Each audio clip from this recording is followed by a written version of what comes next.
What is up, everyone? It is Diecastbuffet here again, guys. We have the 2024 Kyle Busch Lucas Oil Chevrolet Camaro. No, this is not the normal EL mold variant. This is the GL mold variant. Brand new diecast mold. Let's go ahead and check it out. All right, folks. Outside of the diecast packaging, because I got the diecast used, so that's regardless. But it's pretty much brand new. And check out this paint scheme.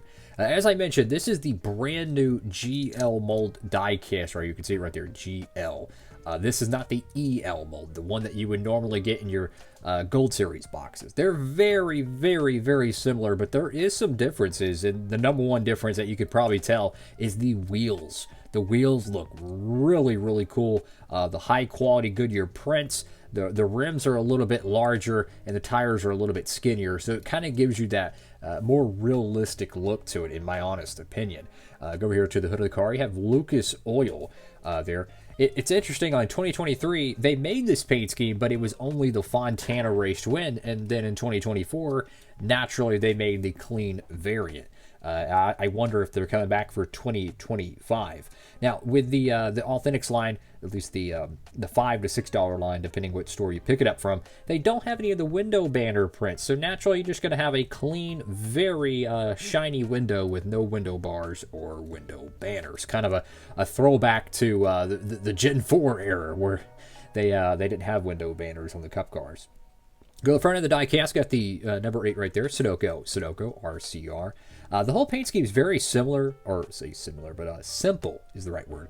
Just a blue paint job with a little bit of a red and white kind of graphic in the front. Very simple, and I don't mean that in a bad way. I think it looks pretty nice. Got the number 8 right there on the side, Lucas Oil. There is a decal fold there, or crease, and there as well. This is a very, very difficult area of the car to wrap, is this kind of transition point from the door panel to what I like to call the hips of the stock car. I got the Kyle Busch signature there, B-post, Cup Series Goodyear number 8, Lenovo, Cheddars. Go to the right side, or actually, I think either Bet MGM is supposed to be there, or 3Chi or something. And I'm going to show you something really, really cool. I think the Austin Dillon one got the Bet MGM logo.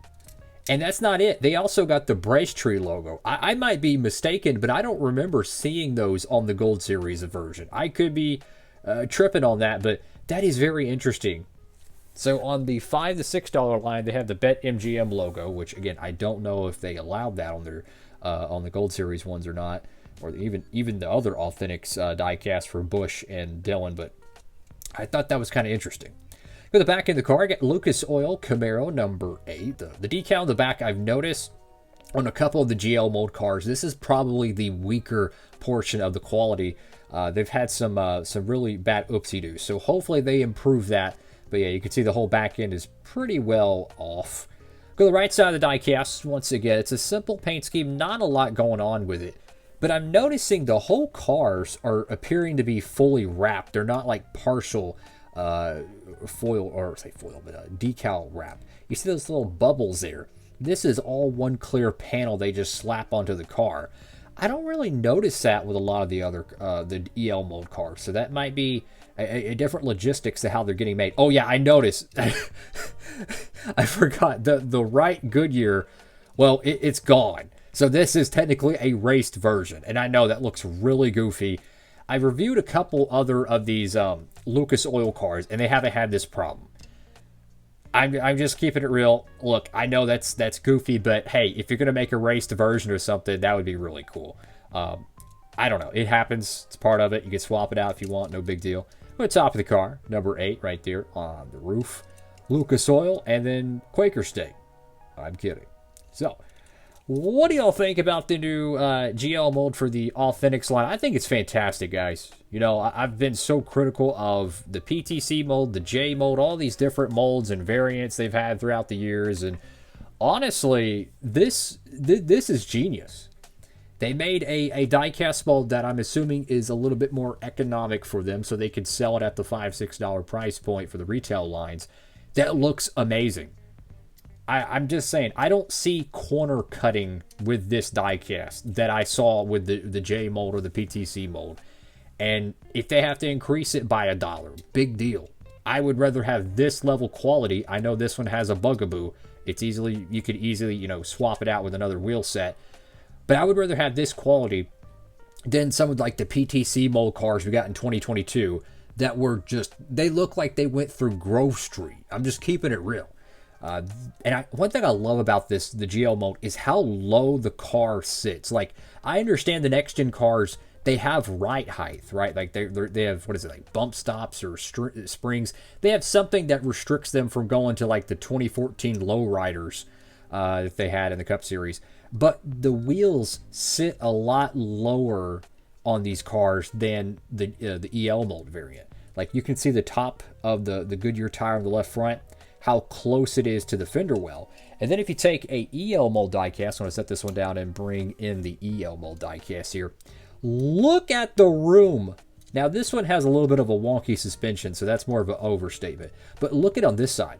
You can see, I mean, you could literally see the blue on the Kyle Busch on the other side of the car. So that just gives you an idea of the ride height. So from just looking at it from my own perspective, and not that my opinion or expertise or anything is valid, but I honestly am starting to think this is the most accurate version of the 2024 Chevrolet Camaro in the 1/64 scale, except one thing, the window banners. I don't think you could swap the window banners from the EL mold to this. I'll try and see if that's the case maybe. If so, we have a home run.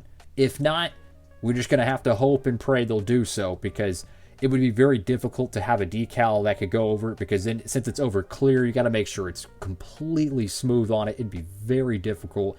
You could paint some of it, but it'd probably be best with a decal regardless. If I was doing, you know, like a custom or something of a raced version that maybe that never got made, or I wanted to alter a Chase Elliott car or something for my collection, I would love to use the GL mold because of the wheels and just the subtle changes to the car, especially on the Ford Mustangs. The rear of the car is curved like it's supposed to be. Fantastic stuff. Thank you all for watching the video. Make sure to like, comment, subscribe if you'd like to help support the channel. Make sure you use promo code Diecastbuffet, fellas. Help support the channel. Allows me to do diecast reviews like this. That's all for now. Diecastbuffet. Thank you all for everything. Signing off.